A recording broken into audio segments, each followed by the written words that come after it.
Hi everybody, this is Anne. One of my favorite things about making these videos is being able to experiment with various pottery techniques. The challenge is to design an easy project so that I can demonstrate it successfully and you can follow along and try it as well. In this video, I'm going to demonstrate a mixture of techniques including wax resist, carving, and inlay that only require fundamental skills that most anybody can do. I think you're going to love the results too. I needed a subject for this project that was an interesting blocky shape and one color. The Luna Moth was perfect. I created a template for the moth by folding a piece of paper in half, then sketching half of the Luna Moth on the paper, the size that I wanted, of course. Then I cut it out. If you're not comfortable with drawing this yourself, I put a link in the description to a template that'll help you out.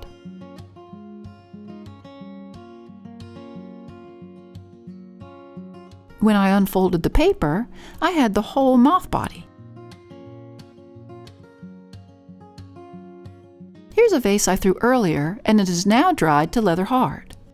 I began by tracing the moth to the vase. Remember that you don't have to follow the outline exactly. A little asymmetry is always eye-catching.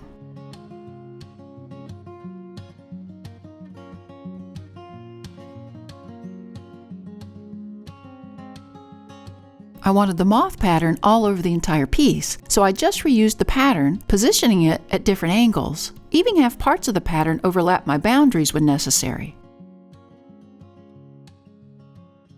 I then drew a small half circle for the head and added the antenna at the top for each moth body. They have very feathery antennae.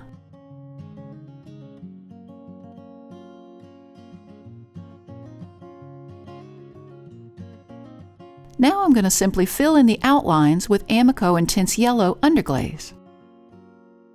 I'm using a number 10 round fingernail detailer brush for the job. I find that fingernail brushes seem to hold their shape longer when applying the harsh underglaze more than the fine art brushes.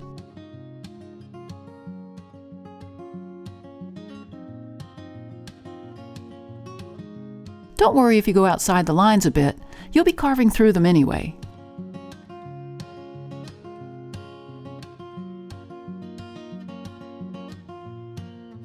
I let that dry, then added one more yellow coat. The goal is to get a solid layer.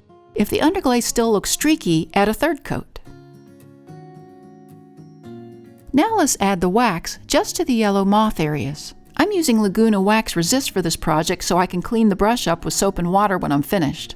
Remember to use a dedicated wax brush for this. I'm always a bit nervous to use wax in my studio because I have a tendency to accidentally spill it or splash it, and once it gets on you or your work area or other supplies, the more chance there is it might contaminate everything. And of course you'll result in unwanted bald spots on your work.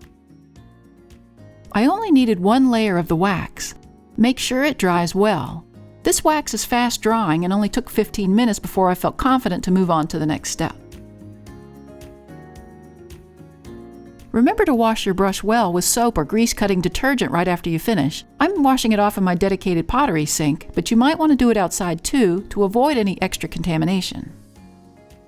Now I'm going to apply 2 or 3 coats of the baby blue underglaze. I'm using a fan brush to apply it. I love it when it beads up over the yellow.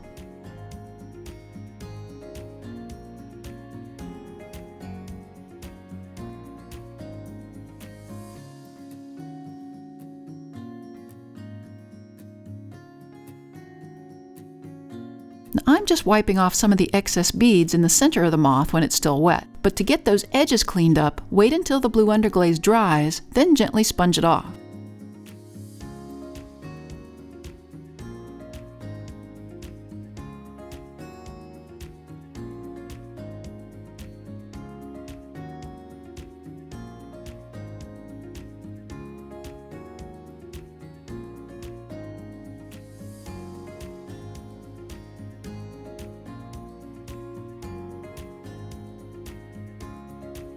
Again, we're moving back to the wax and applying that all over the blue underglaze.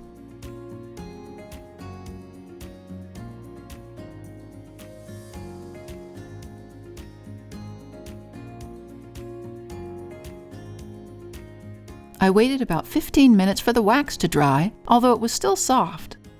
Now let's carve. I'm using a diamond core fine point number 1 tip. I started by carving around the outline of the moth body.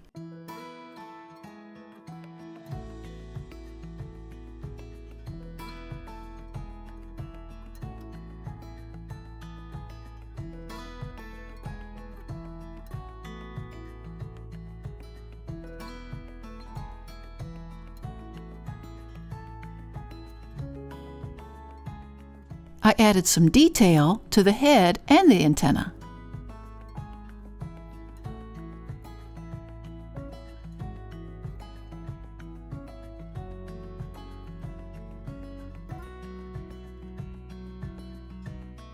I added a center body to it, continuing a line down through the center, then carving down and around to form the outlines of the wings.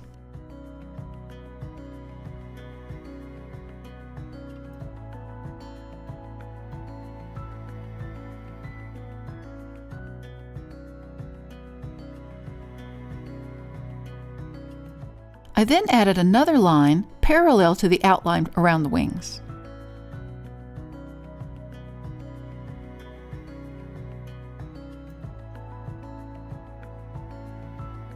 The moths have false eyes on the bottom and the top wings, so I added those.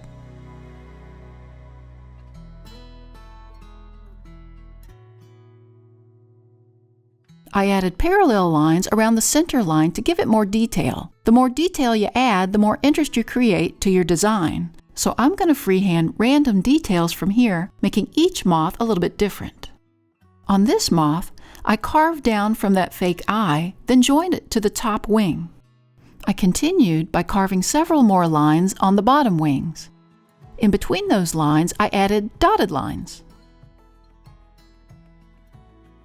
I did different patterns on the top wings, like carving more circles, or more of the lines with the dotted line patterns in between. In the end, each moth had its own pattern and personality.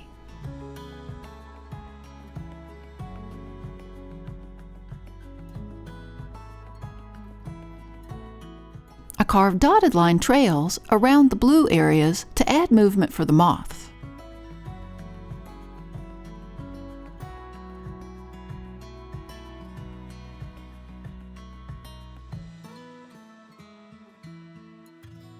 Before moving on, let the wax dry overnight if possible. The harsh sponging of the next step tends to wash off soft wax if it's not dry enough.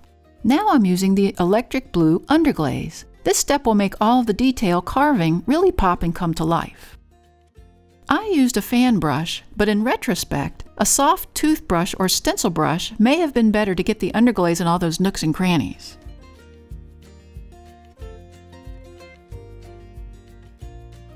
Before all the underglaze is dry, I used a damp sponge to remove the excess underglaze. After a couple of swipes, I rinsed out the sponge and went over it again until I got it all off. Now this is my favorite part. When I get to see all of my work revealed, you can really see the moths come to life.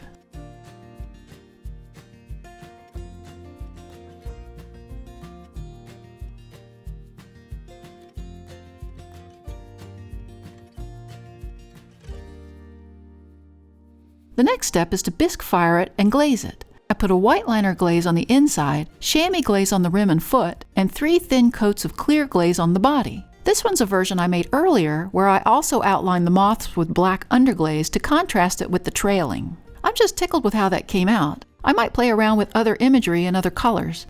I would love to hear what you think in the comments section below.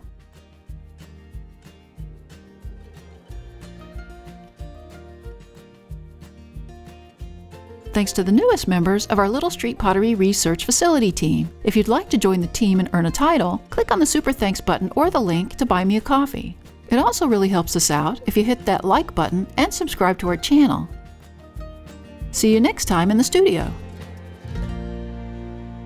Now this is my favorite part, when I get to see all of my work revealed and the moth comes to life. Jim actually cried and had a I had a what?